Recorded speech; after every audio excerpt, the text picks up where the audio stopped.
Welcome to the First Buck Podcast, where we feature stories about entrepreneurs and the people who support them. Now, let's get started with the show.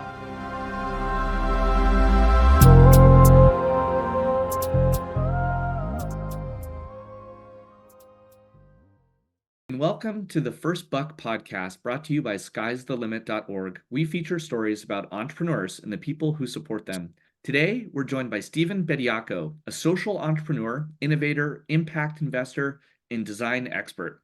Stephen has over 15 years of experience in strategy, innovation, policy, and delivering programs at the earliest of stages. Not only has he worked with the likes of Tribal, Deloitte, and the Home Office, a major ministerial department in the UK responsible for immigration security and a lot more. He also worked at the headquarters of the 2012 presidential campaign of Barack Obama. So with a passion for justice, education, health, and investment, to name a few areas of interest, Stephen also works to support Black founders and social enterprises in the wealth creation and sustainability space. He's a quintessential entrepreneur, constantly searching for new opportunities to add value across his formidable network, driven by a true belief that the world can be made a better place. And so we're very excited to have Stephen on the podcast today. Stephen, as you know, we have a little tradition around here. We got to know, how did you earn your first pound? And we call this podcast the First Buck. A buck in the United States means $1, but in this case, we're talking about British pounds. So how do you earn your first pound? Thank you, Nick. Yeah, no, I'm happy to share how I earned my first pound. Just want to say before we get going, just thanks to you, Kelly, Bo, and the team at Sky's the Limit for this podcast, for having me on here, giving me a platform, and for the work that you're doing to support entrepreneurs. It's so important. There are so many people out there who want to be entrepreneurs and don't get access to the resources that they need. And I think what you guys are doing and are keeping doing is so important. So just grateful to have you in the ecosystem. Thank you. So my first pound, well, funnily enough, I grew up in East London, United Kingdom, which is kind of, I think today it's probably very nice with Shoreditch and all sorts of places in Hackney. But when I was growing up there in the 80s and the early 90s, it was a little bit different, a little bit rough around the edges. And the first job I had was actually something that we called knocking. So I was about 13 years old, and me and a few friends, we met some slightly strange guys who would come around and pick us up and have kind of boxes of tea towels and washing up gloves and all sorts of stuff. And then they would drive us to a slightly more wealthy neighborhood, and we would go knocking on the doors, selling people these tea towels, these chamois levers and whatnot. And, we were going to like nice neighborhoods where maybe, people are at home in the day, not doing much. And we'd just be pitching them, trying to sell them washing up gloves, tea towels they don't need, or whatever it was. And, we would have a target of, you get 40% of whatever you sell. But if you manage to sell £100 worth of goods, which is always quite hard, you then got 50%. And so that was like my real first job, and obviously opened me up to the importance of engaging with customers and clients and thinking about targets and goals. And yeah, it was hard work, man. We meet them at 10 a.m. and they drop us back 10 p.m. And we do that, sometimes in the summer or on a Saturday to try and get a few extra pounds. So yeah, that's me. That's where I started out. Wow, I love that story. Going door to door, 13 years old, selling goods. What was the best day you ever had? So definitely the best day was when I made over 100. But I think I don't know, I can't remember where we went. I feel like we went to a neighborhood called Sheen or somewhere in Barnes, I think, which is like a very nice part of town. And we'd obviously do this in groups, right? Because these guys, we weren't too sure where they got the goods from and what it was all about. But when I think there was a day when it was a good summer's day, and at least 3 of us all kind of tonned off, as you say. We all passed £100, and we got our 50 quid, and yeah, we were over the moon and went and bought drinks and food and had a good time. It's so funny when you look at those models with a lot more experience now, and you can get a better sense of the unit economics and everything. I remember they used to do these fundraisers when I was a kid, where we would go door to door and sell wrapping paper at Christmas time. Right. And they used to have these contests. There were goals and the same thing. But like, if you sold like a large amount of wrapping paper, you would Yeah. get like stupid prize, like something really trivial. But we were so eager to be rewarded with these like little prizes, or like a CD or something. Of course. But it did, like you mentioned, it really did teach a lot about being polite, listening to the customer, Yeah. understanding what they're looking for, Yeah. adjusting your tactics for responding to different inquiries, those kind of things. And so anyone that has in-person sales experience, it really helps shape them in the long run. So thank you for sharing that with us. So all right, so we learned a little bit about how you earned your first pound. Talk to us a little bit about after 13 years old, when you sort of enter more of the business world, the entrepreneurial world. What were some sort of pivotal moments that help you grow and evolve into more responsibility? Yeah. Yeah, no, definitely been a few of those moments, right? And again, I think it's always those people around you that lift you up and that help you to move forward. And I think, yeah, sometimes they're just there in existence, and sometimes you have to find them, right? But I'd say that is always so important. But I think the support of my siblings actually was quite an important piece, just in terms of like giving me advice, encouraging me to go and study. Because I wasn't always on a track to go and study at university. I was definitely on a track to kind of go down other paths, but they really kind of helped me and pushed me to do that actually. And I think that was really important in terms of my career. And so then getting in and studying and doing a degree and then doing a master's, and then also supporting me to kind of get into a professional career. So I think that was the first big pivot, actually, just getting in and making sure that I pursued my education, did it well, and harnessed it in the right way. And then I think the next big leap was kind of, I got out of university, I worked in the Home Office, I worked at Deloitte and Tribal and a couple of companies, and that was great, and it's like, for the background where I was coming from, that was a really good place to be in. But actually I wanted more. And so taking that big first leap to like leave a job that I was doing well in, I was on a good track to kind of start my first business, the Social Innovation Partnership, which was around the summer of 2010. Yeah, it was just a big leap. And again, family were supportive, but also this time I think friends, both friends who I was working with on that professional career track were supportive, but then also friends who I'd met who were entrepreneurs already. And they were like, you can do it. You should go for it. You should make it happen. So yeah. I think those moments are so interesting because, there's a lot of risk in that Yeah. situation. You don't know whether or not something's going to work. Yeah. And so, the conditions that sort of give you, the headspace, the confidence, the emotional and personal support Mm. to take those leaps can be really, almost intimidating, I guess. So it's interesting to hear what the ingredients were for you, ambition, support from family, this curiosity, and then seeing an opportunity. So what was that opportunity that you saw specifically to pursue the social innovation stuff? Yeah, that was really a combination of things, right? So you're right, it was that kind of opportunity to at that moment in time, it was to look at, social programs, how government, philanthropy, corporates were designing social programs and measuring the way they determined whether they had an impact or not. And I think I saw an opportunity to do that in a more innovative way, a more practical way, in a way that would feed those organizations the true insights that they needed to then either improve or develop their programs or their services. And what I'd seen is that evaluation that had been going on, or impact measurement that had been going on up to that point, was very much academic driven, right? It was kind of like calling on an academic to come and assess your work and tell you whether it's working or not. And so that was really the opportunity I saw. But then there was also a push factor because, I've been working 4 or 5 years in consulting. I developed skills, I developed techniques, but I was also thinking, actually, do I want to stay and do this for the next 10, 15 years? Do I see the individuals in these organizations as people that I aspire to be. And at that moment in time, I was like, actually, I don't, like I think I want to do something else, but I want to take these skills that I've learned and combine it with that. So really it was a case of like seeing that gap, knowing that I had kind of consulting skills, strategy skills, evaluation skills that I built from business, and then also wanting to align to something that I was even more interested in. So while I was working at those companies, great work, great experience, gave me amazing foundations.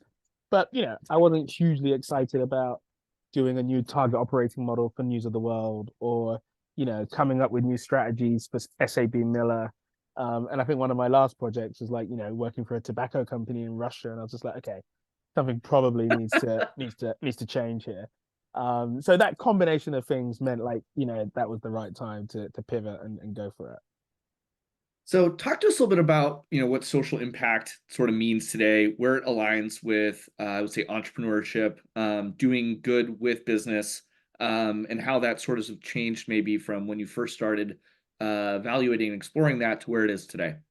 Oh wow, that's a great question. Um, I think when we first started exploring that work, um, people were doing things, and then and they were doing it because like they wanted to do it. In the case of government, they're mandated to do it. You're getting paid to do it. You're passionate about stuff. But I think the idea of getting sophisticated about evaluating and measuring whether something is working or having the social impact it's meant to have, that was a bit more of an afterthought. I think that was a bit more of a kind of like, oh yeah, we'll get to that once we're coming to the end and we'll work out whether something has been useful or not. And I think and that's how it was really approached. And I think the feeling as well that it wasn't necessarily, an important input into either the design of something or whether to continue doing something or to grow or develop something. Whereas I think today, fast forward today, I think,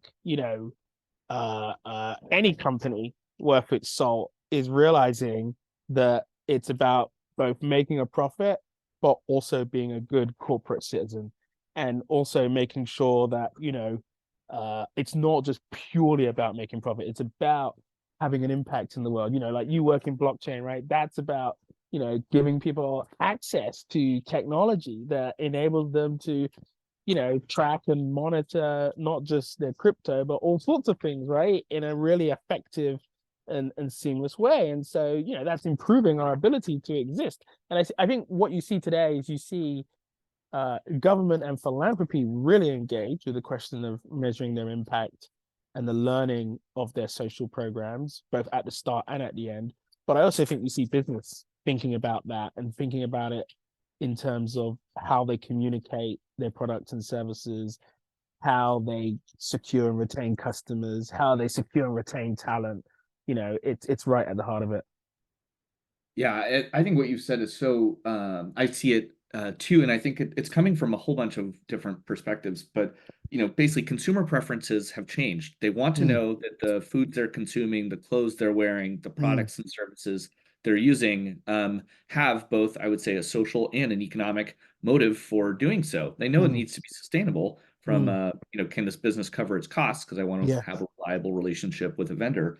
But it also needs to basically fulfill some social duty to leaving this place better than we found it. And we understand a lot more about the externalities of business today than Yeah. we did 50 years ago or Great 100 years point. ago. When the Yeah. Industrial Revolution started in the UK, we were cutting down trees and burning coal, and we Yeah. needed all of this energy to basically, revolutionize how commerce happened. But we didn't really understand the consequences of pollution, how it would change the environment, and much more. Mm. And as we're becoming more aware of all of these externalities, it really provides an opportunity for us to course correct. And so I like to think of it a little bit like, companies have this sort of duty, like almost like a Hippocratic oath Mm. to be good and to do good for the world and create mutual benefit for their customers and clients. And so I love the way you talk about that too, because to me, it speaks a lot about how a modern business should be talking about its brand, about its products, and its duty to its customers and its community.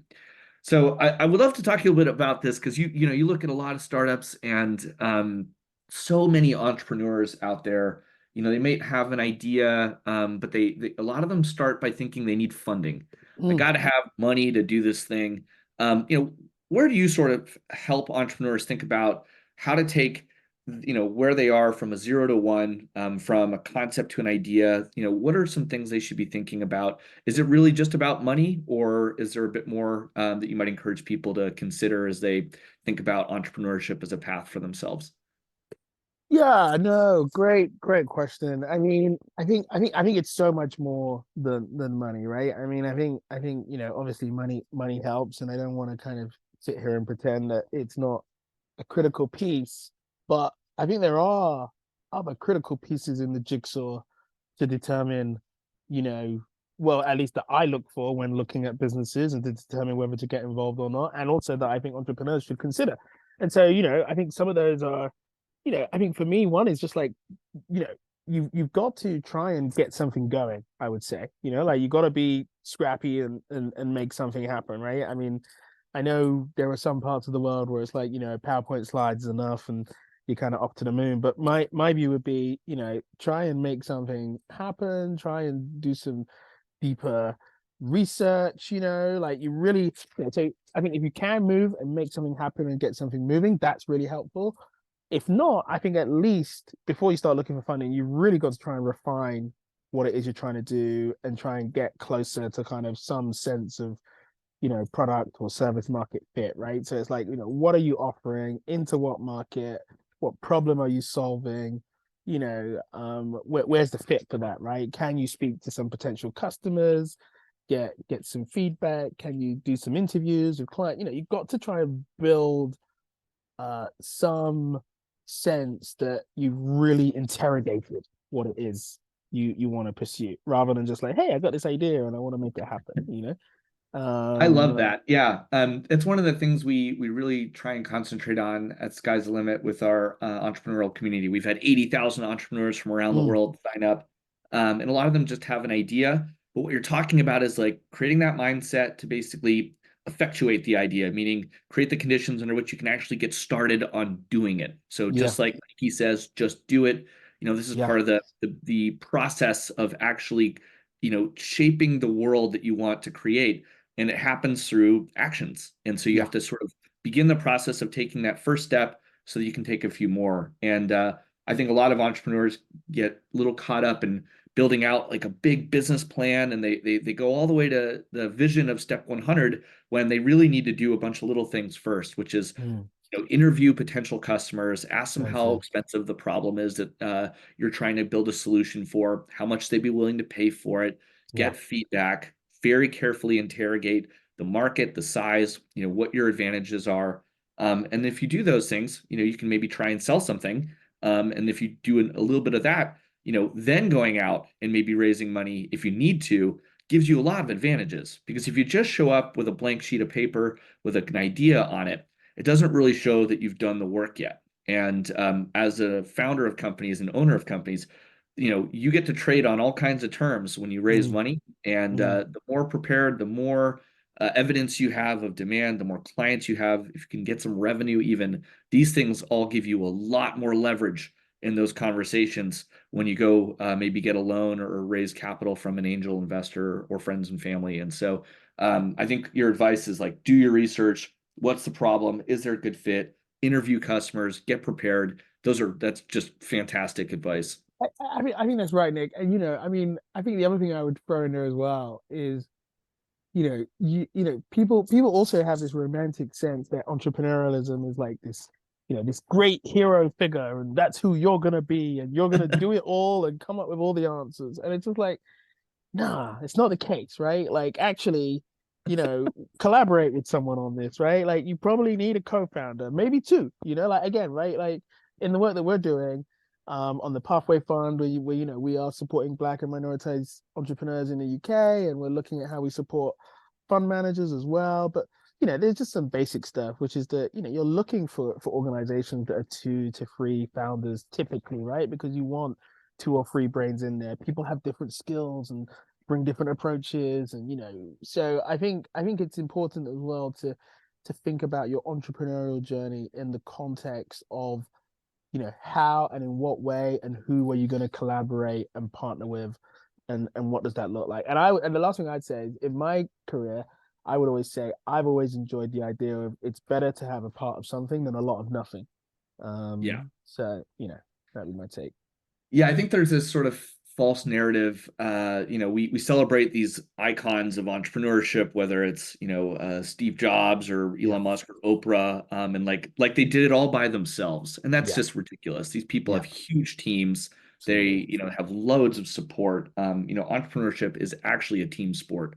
Once you get past the very earliest stages of working on something, and Yeah, I think that's really thoughtful to share. People need to talk to other entrepreneurs. This is one of my favorite things I get to yeah, do with the podcast is entrepreneurs are like their own tribe of people out there. They're trying to solve problems and they have their own challenges that are very difficult to relate to, except with other entrepreneurs. And so, absolutely.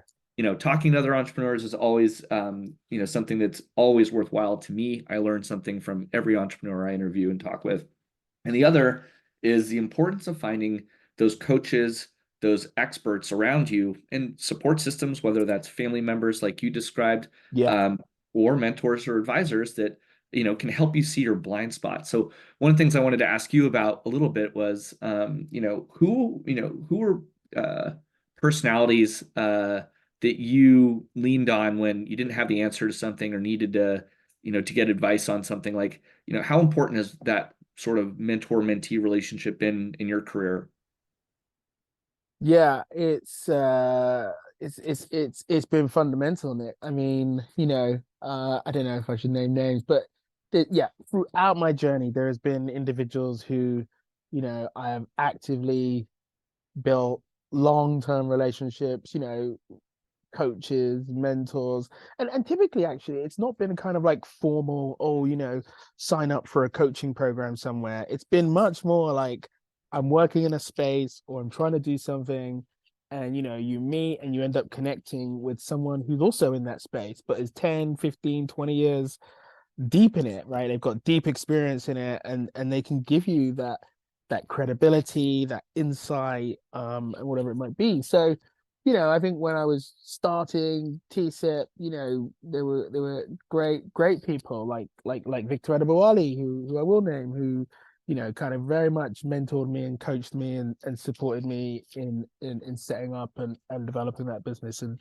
we remain friends and still go to him for advice to this day. And so, and again, it's just been about being thoughtful, knowing that I don't have all the answers and that, accessing some of that wisdom is incredible. But again, right, it's a privilege, you meet people, if they make time for you, if you connect, you've Yeah. got to build that out, right? Not everyone has access to that. And sometimes you do need to go on programs and meet people. I mean, I went on a Goldman Sachs small business program, and I met another person, Jason Holt, who is big in kind of apprenticeships and UK business person. And again, we just have become very good friends. Again, another good mentor and support mechanism. And those people have helped me to realize just like what are my skills and strengths and where do I play best, So, I know that I'm someone who likes to start things, spark things. I'm a fire starter, but need to pass it on to someone else to do the building and the growing and stacking it up. So I think they help you to work that. And the other thing I'd say as well is that uh for mentors, it's a two-way street, like they're learning stuff from you Yeah. and they're connecting with the next generation coming through the pipe and learning what's happening and what's interesting and what's bubbling up. So I think to those entrepreneurs, potential entrepreneurs out there, embrace that. Like secure mentors.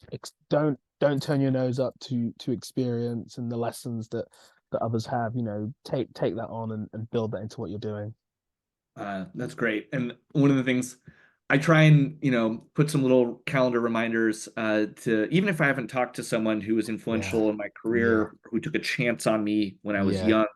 young, I reach out every once in a while. I just say, hey, I was thinking about you. I just always am grateful for that moment that you gave me to think about this thing, or, if they shared a blog post that was influential with me, or a Absolutely. podcast, or really those people that just, they saw a bit of opportunity in you before you saw it in yourself. And it's important to say thank you to those people, and always encourage to anyone to spend a little time expressing gratitude to those that help us out along the way, because it's so It's key. it's such an important point, Nick. It's such an important point, right? And like I love the way you described it as like expressing gratitude. Because sometimes it's like people will say to me, "Oh, but why am I going to reach out to that person? I haven't got a reason." It's like, no, just reach out and just say hi, or just say thanks, or Yep. just have a chat, right? Like, not everyone everywhere needs a structured agenda, but also, as you're saying, when people have helped you or people have contributed or you've connected and done something, yeah, just stay in touch, man. Just show honor for what they did. And you don't have to have a reason to do it all the time. You can just reach out and just be like, hey, thanks, and all that stuff like adds up. Putting all that goodwill out there adds up. And it Yeah, can I add up. completely agree with that. Like, I call it social capital. I think other people have Yeah, other words for it, but when you make investments in people over time and over a long duration of time, yeah, those things create community and cultivate yeah, all these people that have an invested interest in your output, your opportunities in life, your yeah. success, and they're going to be there for you when stuff gets difficult too. Which entrepreneurs have good years and bad years, and good months and bad months, and good days and bad days, just like everybody.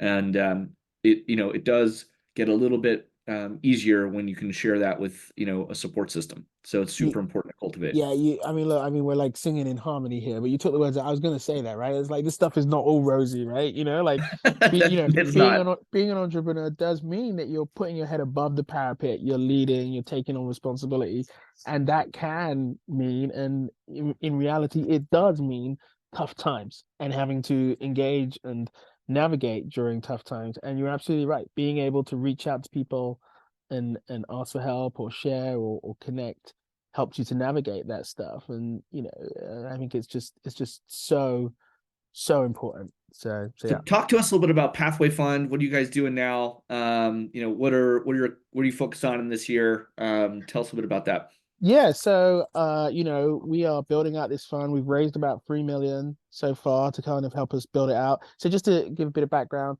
it's going to be a wholesale fund in the UK focused on supporting Black and minoritized fund managers and social enterprise. We are aiming to try and raise around 65 million, and we'll be doing three things. One will be investing via what we call intermediaries, and then also via fund managers to basically support Black and minoritized enterprise to raise investment, secure investment, whatever it might be.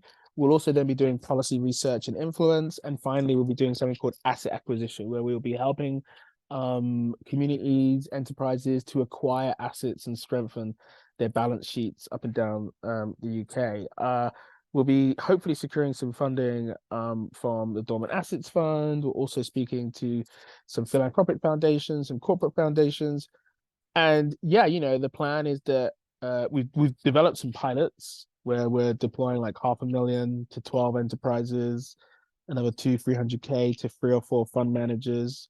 But yeah, we're looking to kind of scale that up this year. We're looking to build out and raise our fund. We're also looking to build out our board this year. And it's super exciting. We're obviously going to be focused in the UK, but there's lots happening in the US on this agenda that we want to link into as well. But yeah, no, there's a website up. If people are interested, do get in touch. It's exciting. Amazing. All right. Well, where should they go if they want to follow you on the internet? So a few different places, but you can definitely find me on LinkedIn, Stephen Bediako, or you can find me on Twitter at Stephen Bediako. But also Pathway Fund is www.pathwayfund.org.uk, and actually people can go in there, inquire. We're supporting entrepreneurs, we're supporting first-time fund managers, and kind of get involved in the Amazing. work. Okay, so yeah, if you're Black or minoritized fund manager, entrepreneur, you heard it here first. Please go visit pathwayfund.org.uk That's the one. to learn more, or follow Stephen online. So, Stephen, we're going to wrap up here in just a minute, but I wanted to ask you one last question. Yeah. We sort of covered this a little bit, and you talked about those moments where a combination of opportunity and support were critical for you to take an entrepreneurial leap. taking the steps to pursue entrepreneurship can be really scary or intimidating.